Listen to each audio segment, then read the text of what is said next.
Hello, this is Mark Wildman of Wildman Athletica, and today we are going to use our heavy club and our mace to work on the back of our 360 swing. This is a back position swing.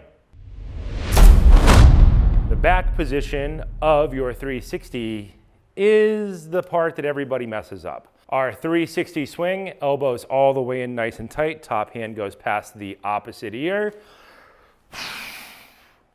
One of our fundamental exercises that we should be able to do because it separates us from everything else on the planet. When people practice this exercise, what they will often do is get the front position correct, which means elbow close to hip, upper arm vertical, lower arm 90 degrees from the upper arm parallel to the floor. They get all of that right, but when they get to the back position, you will see their hands will be up. Their arm will be about at a 90-degree angle.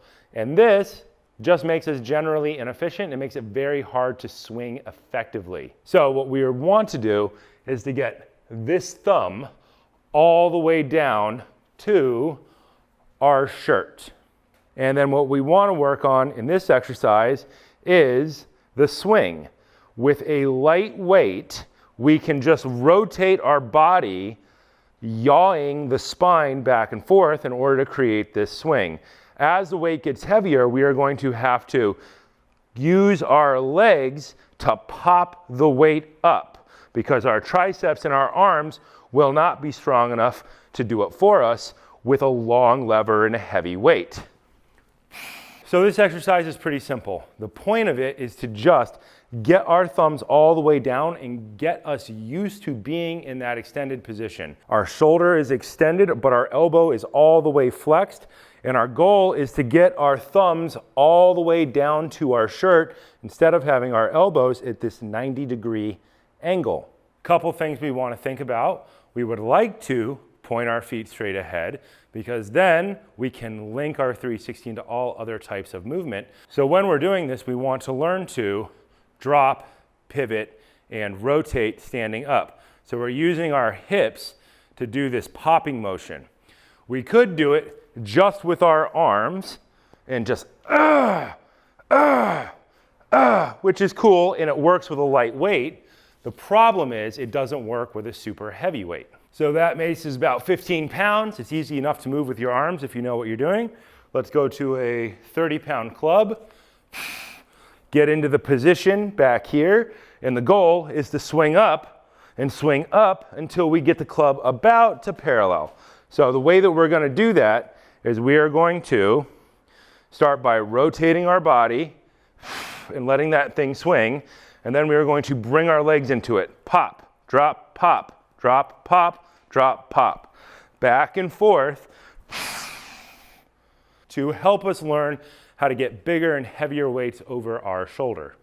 Let's do this now with a 50-pound club, which is extremely heavy for a club. We get in our starting position, get to the back any way you can. Squeeze your glutes. With a big club, you're gonna have to get a lot of core tension in order to not get ripped in half.